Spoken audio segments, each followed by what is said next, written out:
Okay. Dumating na po yung 3 kilowatt na flow watt. 24 volts na to ngayon, upgrade na dun sa mga dati nating setup na 12 volts. So, kung mapapansin mo, yung battery, niya, para siyang spring type, oh. Tingnan mo. Parang nakakapagtaka naman sa 3 kilowatt niya, tapos 24 volts, tapos sinusok-sok lang, tapos spring type. So, ginawa ko, binuksan ko tong ibabaw to. So, yun. Kung mapapansin yung ibabaw, yun o, siya, screw type, para may ipit mo yung may ipit mo ngayon yung wire, hindi siya pwede basta lang na na spring type yung isusuklot mo lang dyan, iipitin, hindi ubra.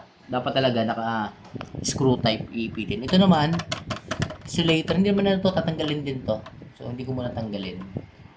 Pero, gagamit ka dito na medyo malaking, size, wire size. So, mga 6 AWG at least. So, ito naman yung PB-in. Yan yung sa solar. Ito naman ay pag magkukuryente ka na, kunwari, gasaksa ka na, gawa ka ng outlet dyan. Pero lagyan mo muna ng breaker. This one naman, AC in. Yung galing sa grid, sa Meralco or anong provider. This one is grounding naman to. Ito, yung grounding. May drawing ng lupa. So, yan yung may ground rod. Tutusok mo sa lupa.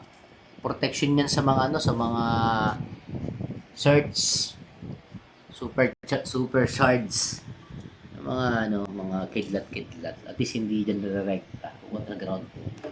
So, bubuo tayo ngayon ng 3 kilowatts na 24 volts. So, doble na siya sa mga pinagagawa natin. So, 3 kilowatts muna tayo para kung masira man, medyo hindi masyadong masakit.